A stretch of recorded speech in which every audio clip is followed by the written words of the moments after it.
Corren Willison, and this is my second presentation for teaching the Bible creatively, and I have chosen to do it, as you can see, on Luke chapter 13, verse 10, and that is the story of Jesus healing a crippled woman on the Sabbath. I have chosen to present this Bible study as sort of a youth group setting, so I have chosen to do the biographical method. I chose to do this because I think it's important to know Jesus' timeline about how this was not his first miracle, but this certainly would not be his last. So a little bit of the things that I thought were very important in Jesus' timeline up to this point was that he was born in Bethlehem, but raised in Nazareth. He was born of a virgin, born in a stable, as many of us know the story. He was presented at the temple as a young boy, and a lot of us know that when he went, his parents actually left, not realizing that he was not with them, and they went back to the temple, and Jesus said, "Shouldn't you have known that I would be at my Father's house?" And at that time the statement didn't quite make sense, but they knew that he was different, a good different. John the Baptist also prepared the way for him.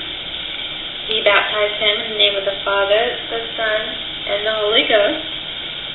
We also see of Jesus' temptation, which showed us that he was both fully God and fully man. He also began his public ministry. He called his first disciples, Peter, James, and John. He also gave many parables up to this point, including parable of the sower, parable of the Good Samaritan, and the parable of the rich fool. And he also performed many miracles, such as healing of a boy with an evil spirit, feeding of the 5,000, healing the sick woman, raising a dead girl, and raising a widow's son. So, like I said, I wanted to present this as a youth group setting. So, the order of service for this particular youth group setting would be the welcome, of course, teens like to talk,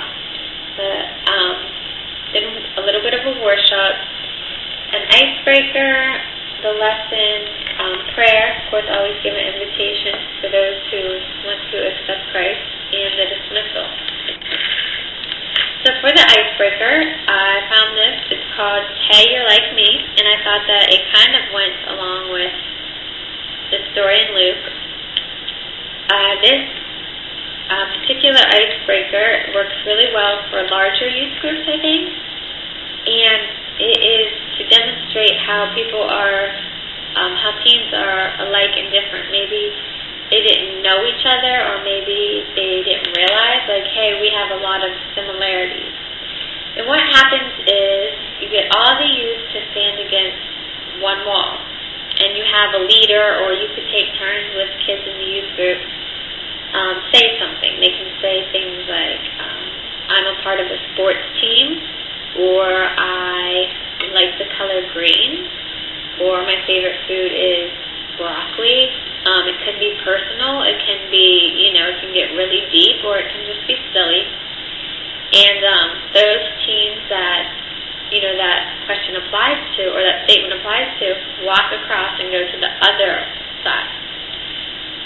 And through that, the teens can kind of say, oh, hey, you do this, or you do that. I didn't know that you played basketball, or I didn't know that you didn't play basketball, and I think that it's just a simple icebreaker, but I think it works well. Next would be the lesson, and in order to start that, I would ask some challenger questions. The first being, has anyone ever felt weighed down? And also, what are things in your life that can make you feel defeated? And these things can come from school, they can come from home, they can come from an after-school job, just really anything. I mean, I teenagers especially really can just get weighed down with even just the littlest things. So there's a story in Luke about a woman who was physically weighed down. So I'm going to read that story right now, and it comes from Luke 13:10. On a Sabbath, Jesus was teaching in one of the synagogues, and a woman was there who had been crippled by a spirit for 18 years. She was bent over and could not straighten up at all. When Jesus saw her, he called her forward and said to her, "Woman, you are set free from your infirmity." Then he put his hands on her, and immediately she straightened up and praised God. Indignant because Jesus had healed on the Sabbath, the synagogue ruler said to the people, "There are 6 days for work, so come and be healed on those days, not on the Sabbath." The Lord answered him, "You hypocrite, doesn't each of you on the Sabbath untie his ox or donkey from the stall and lead it out and give it water? Then should not this woman, a daughter of Abraham, whom Satan has kept bound for 18 long years, be set free on the Sabbath day from what bounds her?" When he said all this, his opponents were humiliated, but the people were delighted with all the wonderful things he was doing. Some things to remember about this story is, and key things that could be taught on later, or another lesson is that the Lord noticed her. She didn't go up to him like the woman who was bleeding. She didn't call to him from across the room. She didn't even say anything to him. Jesus noticed her and said to her, straighten up, and she did. Something else that stands out and could be a whole other lesson is the fact that the synagogue leaders pointed Jesus out in front of a crowd. They didn't come over and say, "Hey, Jesus, shouldn't have healed on the Sabbath," or privately talk to him. No, they looked at the crowd and they said, "This man healed on the Sabbath. Who is he?" And of course, Jesus kind of shut him down real quick. The applications. This woman was free from her physical pain, and I'm sure it freed her from a lot of her emotional as well. But the big question still remains is, when does our freedom come? Because, this is a great story and all, but, this woman isn't me. When am I supposed to be free? And, of course, being children of God, we know that one day our freedom will come from when we get to heaven. But, that's hard. That's hard to keep in mind.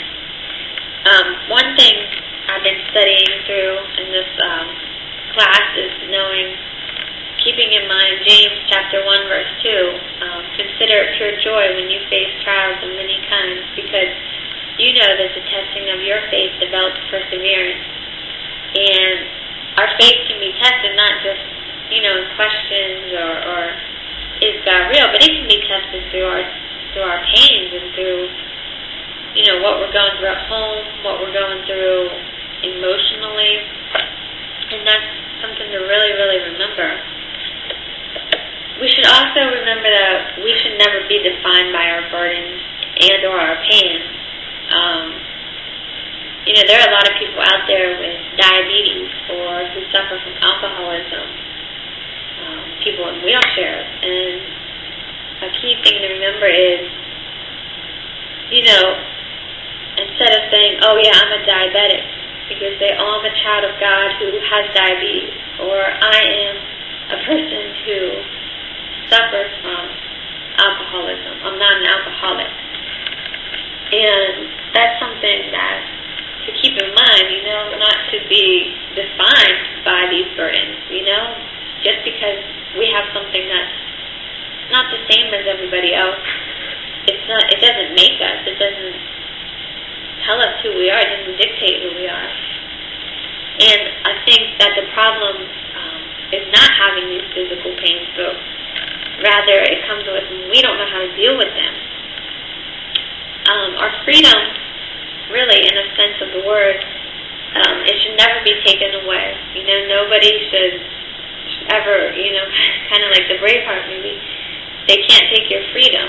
You know, you can give it to them, but these things cannot take it. You know, our parents fighting cannot come and take our joy, our happiness, unless we allow it to. And we are granted that freedom as children of God, and that's something to always keep in mind. So that's my lesson.